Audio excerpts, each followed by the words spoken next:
వస్తుంది. So firstly అందరూ most అడుగుతున్న క్వశ్చన్ ఏంటంటే ఎగ్జామ్ ఎంత టైం ఉంటుంది అనేసి ఎగ్జామ్ కంప్లీట్ చేయడానికి. సో మీకు 2 అవర్స్ అయితే ఉంటుందన్నమాట, which means 120 minutes.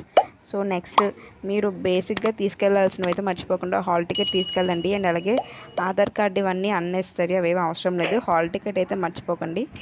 So next pen use చేయాలా లేదా పెన్సిల్ యూస్ చేయాలా, అండ్ అలాగే stationery things and smart watches allow చేస్తారా అంటే మనకి మెయిన్లీ స్టేషనరీ థింగ్స్ అనేవి బేసిక్గా తీసుకెళ్తే చాలు.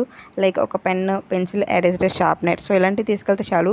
మీరు ఎలాగో పెన్సిల్తో రఫ్ వర్క్ చేసి పెన్తో బబ్లింగ్ చేస్తారు కాబట్టి పెన్ మీరు కంపల్సరీగా తీసుకెళ్ళాలి. ఎందుకంటే మీరు బబ్లింగ్ చేయాల్సింది పెన్తోనే.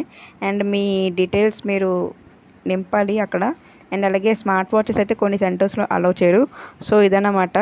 సో ఈ వీడియో నచ్చితే లైక్ చేయండి, షేర్ చేయండి, మన ఛానల్ సబ్స్క్రైబ్ చేసుకుని పక్కన బెల్ ఐకాన్ అయితే క్లిక్ చేసి ఆల్ ఆప్షన్లో పెట్టుకోండి.